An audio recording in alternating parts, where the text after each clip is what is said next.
Salut à tous! Bon, dans cet épisode, c'est un épisode hors série puisqu'on va vous parler d'autoconsommation avec des batteries, des panneaux solaires pour faire des grosses économies sur vos factures EDF et éviter toutes ces fluctuations de factures qui font que de grimper. Cette vidéo, elle est vraiment pour tout le monde, c'est-à-dire des novices comme moi qui n'y connais absolument rien, c'est très facile à monter, mais aussi des confirmés puisqu'il y a plein d'accessoires possibles pour rendre la batterie encore plus géniale qu'elle n'est déjà. On vous montre ça tout de suite, c'est parti!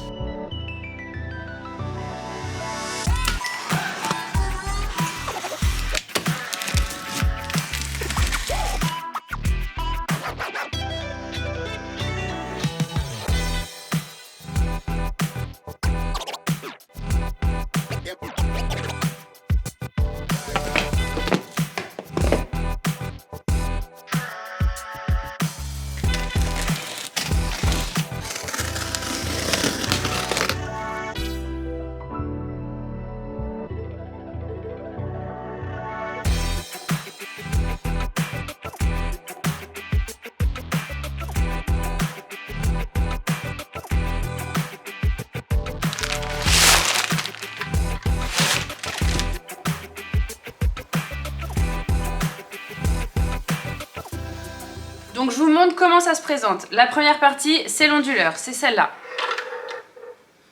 À l'arrière de l'onduleur, on a tous les petits câbles pour brancher au panneau solaire. Mais ça, on vous montrera dans la suite de la vidéo. La deuxième partie, c'est la batterie qui est ici.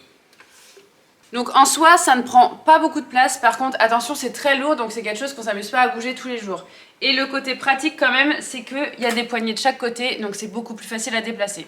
Malgré le poids très important. En plus de ça, on a un petit carton avec des prises diverses et surtout les 3 câbles, donc extra plats pour que ce soit plus pratique à passer un peu dans les cloisons, enfin là où on en a besoin en tout cas, pour relier l'onduleur au panneau solaire. Là, on vous montre tout de suite l'installation des panneaux solaires puisque c'est la première étape à faire. Bon, nous voilà dehors. Donc on a 4 panneaux solaires. En fait, c'est des panneaux qu'on avait dans notre ancienne maison puisqu'on avait acheté des panneaux pour avoir l'électricité en direct. Donc là, on les a ramenés ici. Ils sont pas du tout posés dans les règles. C'est pour ça qu'on va modifier ça tout de suite.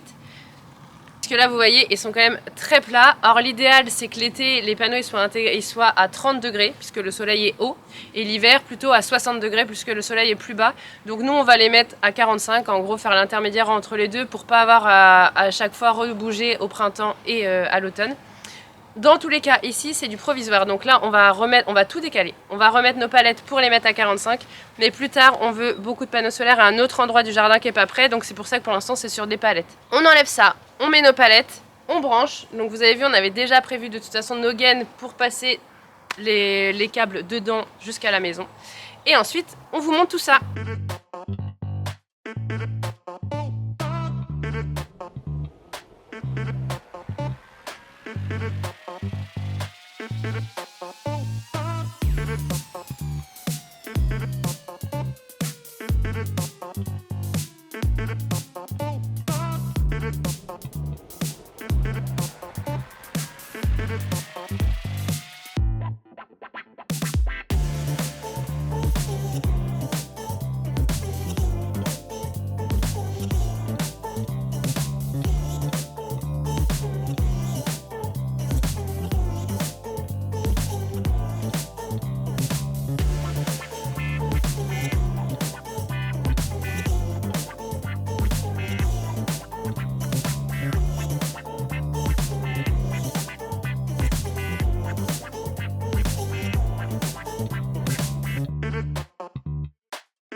on pensait avoir suffisamment de palettes pour faire tout ce qu'on voulait, mais en fait il y en a beaucoup à la grange, mais pas beaucoup pour mettre 6 panneaux d'un coup. Donc on a trouvé une technique, c'est qu'en fait on a mis nos 3 rangs de palettes de chaque côté. On a enlevé celle du milieu, sauf celle-là, mais c'est parce que c'est une très longue palette. Et comme ça, on met nos planches, ce qui va solidifier le tout et on pourra quand même poser nos panneaux solaires dessus. Il faut savoir qu'un panneau solaire, c'est vraiment léger. Donc en soi, ça n'a pas besoin d'être hyper costaud en dessous. Du moment que tout est calé, donc là, tout devrait bien se passer normalement. On va tout consolider avec des cordes pour être sûr que ça ne bouge pas, surtout par rapport au vent. Et on va faire la même chose derrière. Allez, let's go!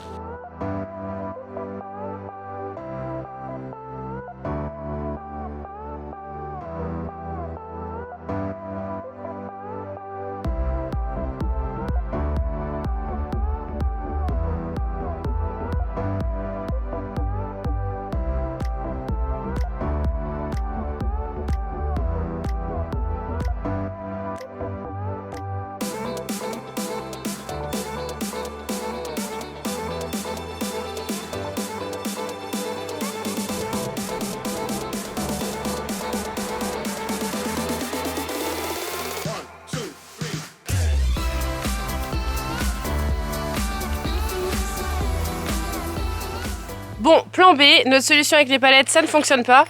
Puisque on avait posé toutes nos palettes, on avait mis nos panneaux et quand on a fait le niveau, on a vu qu'on n'était pas du tout à 45 degrés. Et on n'a pas assez de palettes pour monter plus haut pour qu'il soit plus incliné. Donc, solution 2. On va mettre une palette debout, une autre couchée à l'arrière, là, comme vous voyez là. Et après, on va venir poser des chevrons en diagonale qu'on va fixer. Donc comme ça va être hyper solide. En plus, d'un point de vue esthétique, ça va être mieux qu'un tas de palettes de toutes les tailles. Et là, on a regardé en mettant notre panneau solaire et on est pile poil à 45 degrés. Donc c'est parfait. On s'attaque à ça tout de suite.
Bon, là les panneaux sont bien fixés, on a bien vérifié, tout est ok. On va pouvoir s'attaquer à passer tous les câbles. Donc là vous voyez, sur chaque panneau on a 2 câbles, donc c'est le plus et le moins. Et on va devoir les faire passer par cet endroit là. Tac, celui-ci. Ce sont des gaines qu'on a prévues pour l'extérieur, soit pour l'éclairage. On a prévu des gaines vides pour pouvoir passer des câbles. Donc là on s'attaque à ça, on prépare les câbles avec les rallonges, on les passe, on les récupère dans la grange.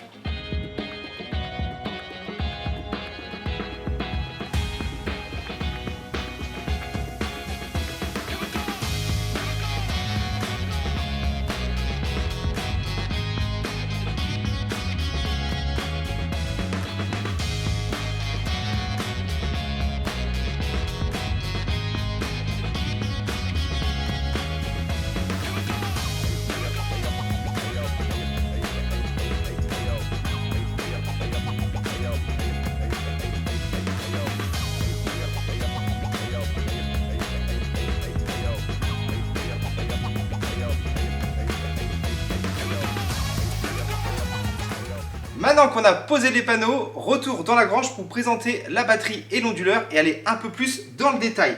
On a ici l'onduleur avec la possibilité de mettre 4 panneaux solaires sur ses sorties. Donc bien faire attention aux chiffres entre 1, 2, 3, 4 parce que le 1 se branche avec le 2, comme ceci. Donc ça fait 1, 2, 1, 2. Et là, 3, 4.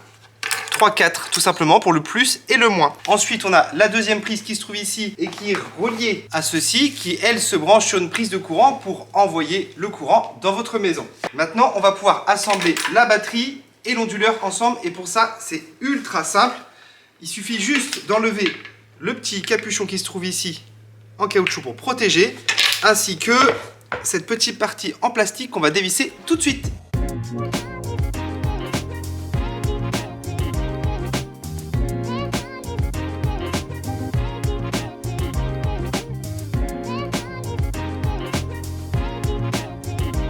Les protections sont enlevées ici et ici. Maintenant, il suffit juste de l'emboîter l'un par-dessus l'autre.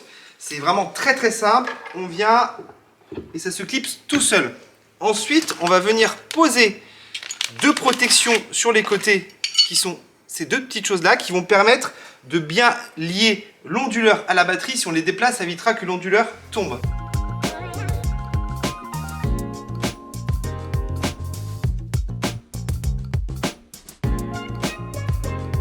C'est vraiment ultra simple au niveau du montage, c'est du plug and play, ce qui veut dire que n'importe quel débutant peut y arriver. Il y a juste à brancher et utiliser les outils qui sont fournis avec. Et là, on a juste une clé Allen. Voilà comment se présente l'application et surtout votre Zendure. On a 4 logos en haut à gauche, les panneaux solaires, en haut à droite, la batterie. Le logo du milieu qui est le cerveau central, donc votre Zendure. En bas à gauche, la consommation en temps réel de votre maison depuis le Zendure. Et ici, l'électricité qu'on va prendre sur votre fournisseur d'énergie. Il existe beaucoup de possibilités avec cette application et c'est ça qui est vraiment cool et qui en fait un outil vraiment puissant. On peut choisir ici le plan d'énergie. Une fois dans le plan d'énergie, il existe deux possibilités. Soit l'attribution, c'est-à-dire que là, on va lui demander d'aller charger la batterie pendant les heures creuses et le restituer pendant les heures pleines, ce qui permet de faire une économie d'énergie. Ou alors, si vous avez d'autres options, on a le compteur intelligent, donc celui-ci, qui est basé soit depuis une prise intelligente, ou soit depuis le CT intelligent, donc le Shelby Pro 3EM, ce qui vous permettra d'avoir un peu plus de possibilités et d'optimiser aussi votre consommation d'énergie. Mais pour nous, on est sur le plan classique, c'est-à-dire qu'on va lui demander de mettre 200 watts dans la maison. Donc pour ça, il suffit juste d'aller dans vos paramètres. Ensuite, faites paramètres d'entrée et de sortie.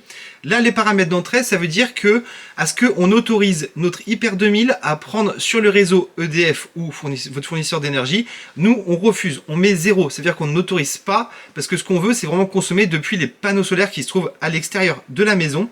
Et pour ça, on a la sortie ici, ça veut dire que lui, on va lui demander d'envoyer 200 watts en continu dans la maison, ce qui correspond par exemple le frigo, si vous avez un congélateur, enfin peu importe, il y a beaucoup de choses qui consomment et donc 200 watts pour nous ça paraît à peu près cohérent sur le fond qui consomme tout le temps sur la maison 24 heures sur 24. Ça permet quand même de faire des économies sur cette partie-là. Bon, petit bilan et conclusion, ça fait 1 heure qu'on l'a branché sur les panneaux, on n'a branché que sur 2 panneaux solaires, on n'a pas fini de tout brancher parce qu'il nous reste encore une petite gaine à passer, mais la batterie était à 60% quand on l'a commencé et là elle est déjà à 79, bientôt 80% et tout de suite on produit 490 watts qui rentrent dans la maison, même là ça vient de monter à 600 parce qu'il y a un petit rayon de soleil. C'est plutôt pas mal, en l'espace d'1 heure elle a gagné quasiment 20%, donc avec seulement 2 panneaux et on en a 4. Donc nous on va rester sur le schéma un peu classique qui est on met 200 watts tout le temps dans la maison parce qu'on estime à peu près à ça entre le frigo, la box et puis on a aussi notre VMC double flux qui elle consomme tout le temps 24 heures sur 24.